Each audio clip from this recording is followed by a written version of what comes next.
Ahead of Lunar New Year's Eve, Taiwan's president pledges to stride into the world and thanks democratic nations for their support of the island. Taiwan's foreign minister says the island won't stay silent in the face of the Chinese Communist Party's coercion. At the same time, a brief meeting between Taiwan and Washington draws China's ire. That's after officials from the two nations met on a visit to Honduras. A U.S. commission voices concern for the safety of America's Olympic athletes, specifically about those who speak out about China's human rights abuses. Activists are using a T-shirt campaign to draw attention to a missing Chinese sports star. And some Chinese families won't be able to reunite for the year's biggest festival, the Lunar New Year. The separation looms for the third year in a row as pandemic restrictions cast a shadow on the celebration.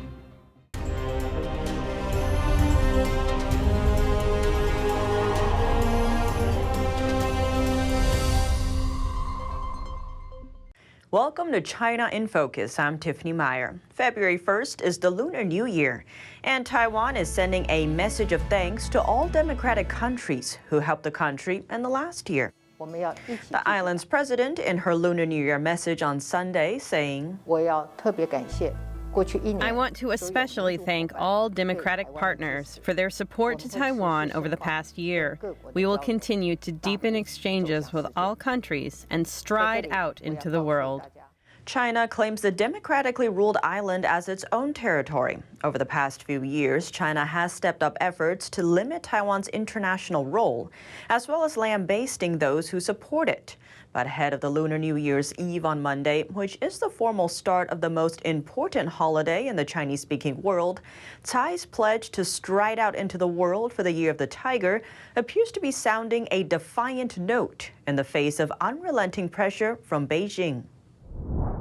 Taiwan is encountering some pushback as it attempts to stride out into the world.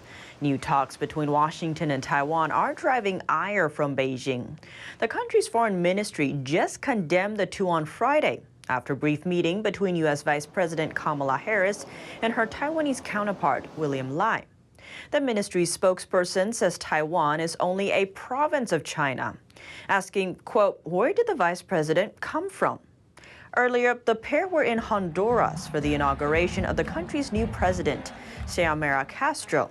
They spoke about their shared interest in Central America. But Chinese officials are taking issue with more than just the meeting. That is, the fact that Lai traveled through the U.S. to get to and from Honduras. Beijing considers democratic Taiwan as its own territory and thus ineligible for state-to-state relations. Since 1994, every Taiwanese official has touched down in the U.S. on their way to visiting diplomatic allies and when meeting with American officials. They often had to find another location, usually an allied country. But still, those plans have often prompted complaints from China. That's as Taiwan's government continues to push back against Beijing's rising aggression and efforts to force the island into accepting mainland China's sovereign claims. Honduras is one of only 14 countries with formal diplomatic relations with Taiwan, and China is aiming to bring that number down to 0. Last month, China re-established ties with Nicaragua, a now former ally of Taiwan. The same day Taiwan's president issued her New Year speech, Taiwan's foreign minister's interview was published in the Australian newspapers, the Sydney Morning Herald, and The Age. Joseph Wu said China's aircraft invasions were becoming more intimidating than ever. He added, China hosting the Winter Olympics seems to be giving the impression to the international community that nothing bad is happening. But we should not forget about all these atrocities or genocide or crimes against humanity. At the end, Wu reiterated Taiwan's stance on the communist regime, saying we will not stay quiet. A possible invasion of Taiwan and China's military was a lengthy topic of discussion at a hearing last week held by the U.S.-China Economic and Security Review Commission. The U.S. Commission invited distinguished scholars on China to give their expert opinions. NTD's Don Ma has more. During the meeting, a commissioner from the U.S.-China Economic and Security Review Commission asked one of the experts about China's military, also known as the People's Liberation Army, or PLA. specifically about how much confidence do PLA officials actually have in their soldiers' ability. It turns out not much. The PLA doesn't trust any of its people to sort of rise to the occasion, including its enlisted.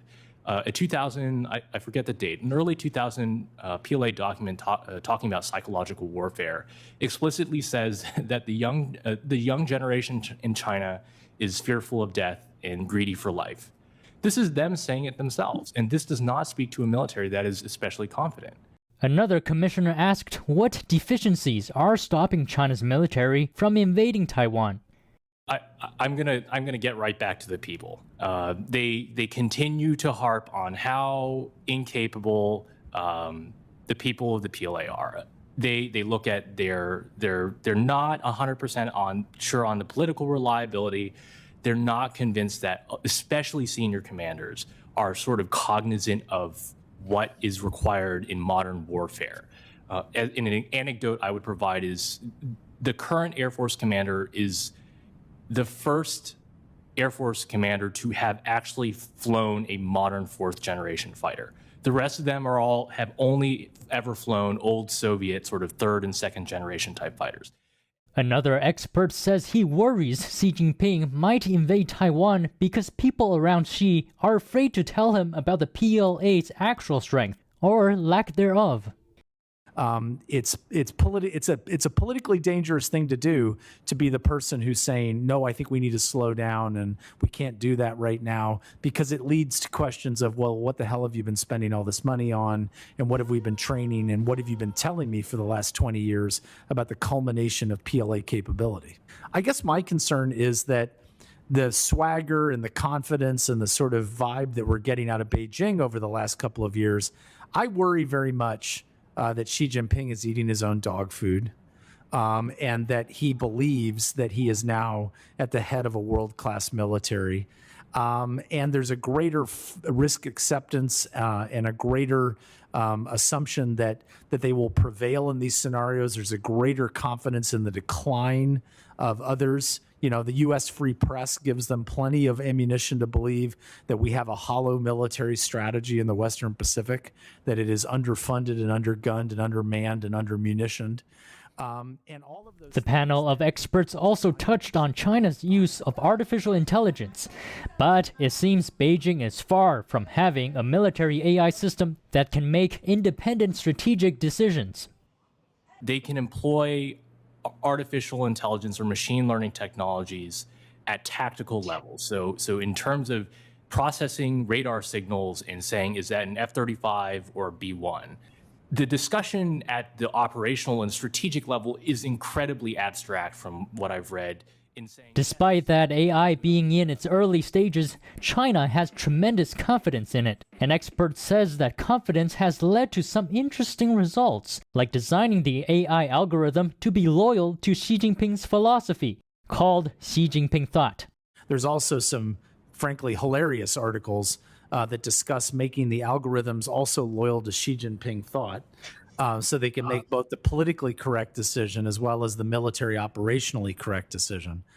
He said that a heavy reliance on AI decision-making could be exploited by the U.S., meaning if the AI was disabled, the Chinese military will be at a loss of what to do.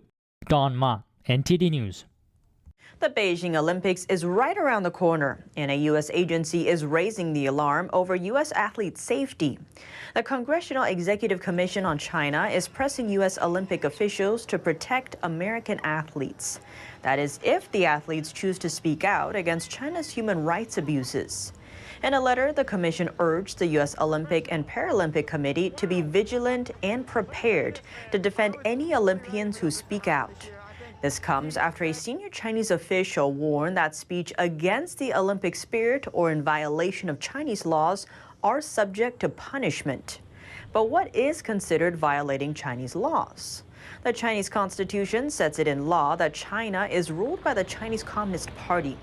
In this sense, anything could be illegal if the CCP deems it to be illegal, including criticism against the CCP.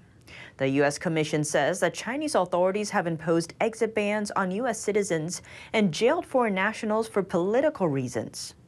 For example, in 2018, Americans Victor and Cynthia Liu were detained during their trip to China, not for what they had done, but for their father's actions. He was a former executive at a Chinese bank and was wanted by the Chinese police for his involvement in a fraud case. Last year, Victor and Cynthia were returned to the U.S. shortly after Chinese telecom giant Huawei CFO Ing-wen was returned to China. In some cases, Americans have been imprisoned. That's what happened to U.S. citizen Charles Lee. While in China in 2003, he was jailed for practicing Falun Gong for 3 years. The U.S. Embassy in China has reportedly warned American travelers previously that while in China, one is subject to the same laws as a Chinese citizen. A group of human rights activists is drawing attention to a missing Chinese tennis player. That's by giving out free T-shirts outside a major sporting event, the Australian Open. The T-shirt campaign is for one of China's biggest sports stars, Peng Shuai. She is a former world #1 in tennis doubles. Last year, Peng went missing for weeks after posting a statement on social media. In it, she alleged that a former top official sexually assaulted her. The post was removed from the Chinese internet within half an hour, and any related discussions were censored. Peng Shuai, and you didn't have anything to say then. I wonder. Peng's disappearance made headlines. Later, both the White House and the European Union questioned Beijing on her whereabouts. Peng later reappeared on several occasions, even walking back on her statement, saying she never made any sexual assault allegation. But this has not eased concerns. I don't think Peng Shuai is free, and there's certainly a long way to go. The activists say they wanted to maximize coverage of their message by getting it broadcast on TV.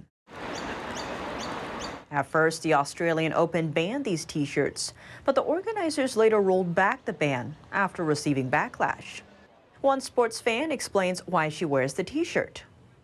We don't know much about it, but we just think the whole situation's pretty messed up. So, yeah, we're here for the support. Another says wearing the T-shirt makes a difference. But I have spoken to people like our family that was here today, and they didn't know anything about it until we wore these T-shirts. So I think that's why we basically got it. Just to bring attention to like the ordinary Melburnian or Australian. And the rights activists say they won't stop at one event. They plan to take their T-shirt campaign to other major sporting events, like the French Open and the U.S. Open, or until they know for sure that Peng is safe. Tuesday marks the start of the Lunar New Year. Across Asia, it's a time for family reunions and some of the year's most celebrated festivals. But aggressive pandemic prevention measures are blocking some Chinese families from getting together for the third time in a row. The Omicron variant has reached dozens of Chinese cities, and authorities are holding firm to Beijing's so-called zero-tolerance policy. It aims to completely climate COVID-19 in the country, a plan virtually all other nations have abandoned. Despite the pandemic, China's biggest holiday of the year is drawing near, the Lunar New Year. But related comments from a mayor in Henan province recently triggered public outrage as many gear up for a week-long vacation and travel plans.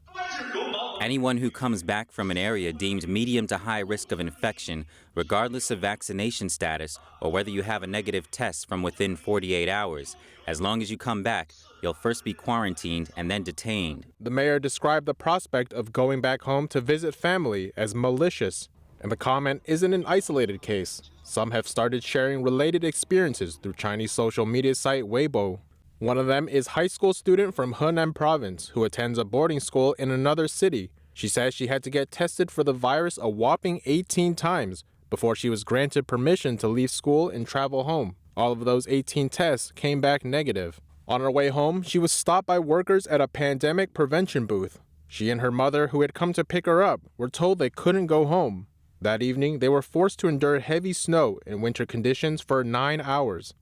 That's before a school's bus arrived the following morning to take the student back to her boarding school. These pandemic prevention booths have popped up across China. People traveling through the area are subject to searches of their person and their vehicles. Afterward, workers decide whether they're allowed to continue on or get sent back home. A number of students have reported facing similar situations. A handful were lucky enough to get home before the latest virus wave broke out. But for at least one student, even that wasn't enough. To protect her identity, we've distorted her voice. You may have seen it on social media sites like Weibo. Many of us reported that after we got off airplanes, our IDs were taken away and we were transported away for centralized quarantine. No distinction or differentiation, just a one-size-fits-all policy. When Hao Hao got back to Harbin City from Beijing, both regions were clear of local virus cases. Later in mid-January, Beijing reported an infection had been found in the city. And even though Hao Hao had already left, she was forced to quarantine in Harbin. I was told not to go out starting the 16th and to quarantine at home for 7 days. My door was sealed with tape. Then I was told to prepare for isolation in a quarantine center for 14 days and that I have to pay to stay there out of my own pocket. Canada-based Chinese lawyer Lai Jianping gave his take on the measures. He described the aggressive rules as an inevitable result of the Chinese Communist Party's rigid system. For the top leaders, they only tell the local authorities to get something done. They don't care how it's done. For the lower officials, they have to take a one-size-fits-all approach and ignore all exceptions to ensure they can fulfill the top leaders' requirements. And on each level, they add more aggressive measures. So when it gets to the lowest level authorities, there's no room whatsoever for any exceptions. For some Chinese citizens, this marks the 3rd year they've been blocked from visiting family for the Lunar New Year. The U.S. and other countries are learning to coexist with the virus, while China is doubling down on its zero COVID-19 strategy. Scientists call the Omicron variant relatively mild compared to Delta, but Beijing says that's still no reason to lower its guard. This despite lockdowns already dragging into a 3rd year, causing economic disruptions and even public unrest. China's zero COVID policy sets it apart from much of the world. It has some of the toughest measures on the planet, with lockdowns, travel quarantines, and mass testing. However, the more infectious Omicron variant has broken through in China despite all the effort. In the West, public outcry against CCP virus measures is loud, and it can be seen in the streets in places like Belgium, France, and the United States. But in China, the public has appeared relatively at ease, despite being under the strictest anti-COVID policy in the world. The authorities tackle every outbreak as it arises, with mass testing programs and locking down entire neighborhoods, putting thousands of people in quarantine centers and shutting down every possible chain of transmission. China is also one of the world's largest goods suppliers. With transportation and exports at a standstill, global supply chains have been disrupted. The managing director of the International Monetary Fund called on China last week to reassess its zero COVID strategy, calling it a burden on both the Chinese and the global economy. China defended its stance and instead pointed fingers at the West, saying countries were irresponsible for not imposing the same strict controls. The communist regime also claimed its controls are for the Chinese people. The message hasn't changed. China appears committed to the zero COVID plan. There are important dates approaching, however. Chinese President Xi Jinping is expected to win a 3rd term in office during the Communist Party National Congress. That's set for autumn this year.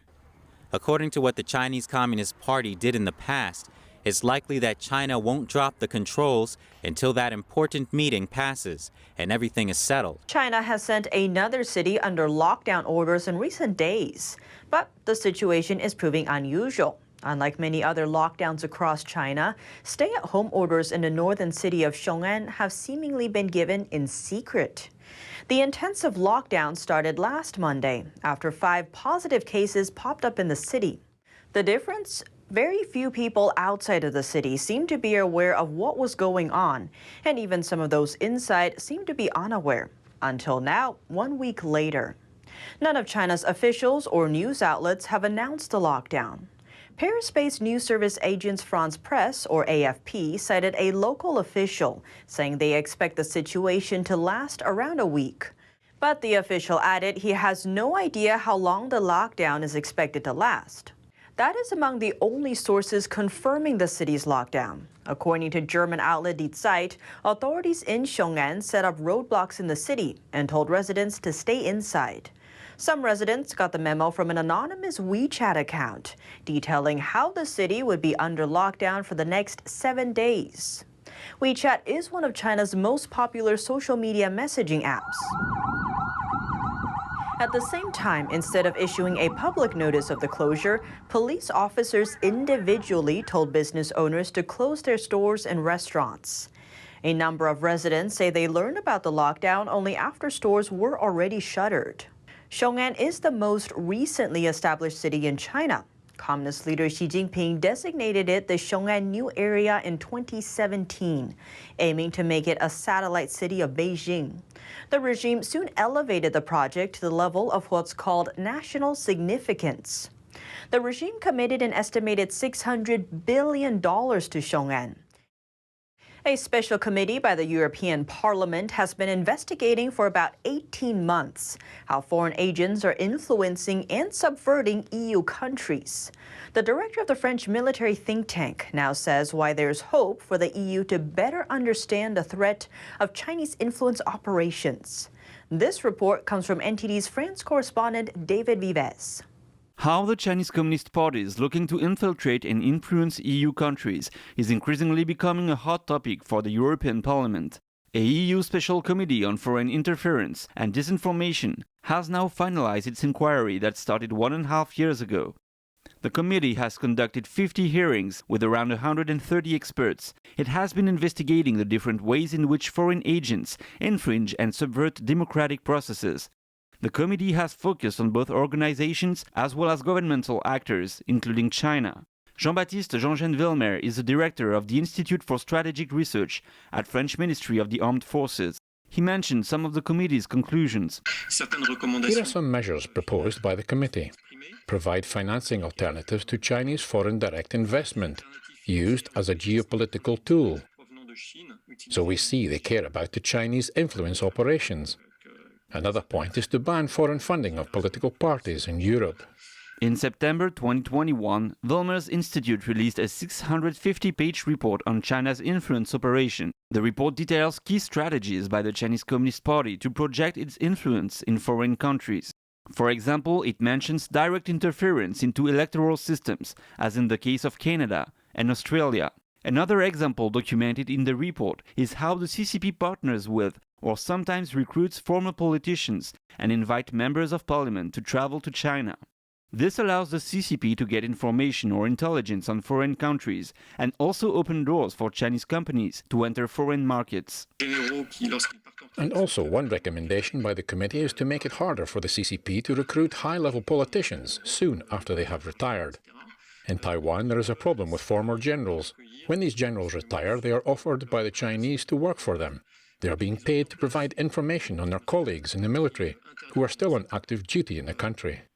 The president of the special committee is no other than Raphael Glucksmann, who is a voice against rigorous persecution in China. Jean-Vilmer says there is hope that the committee's warning on China's influence will have an impact in future policies. If that is the case, it means the EU Parliament is increasingly becoming an important voice against China's influence.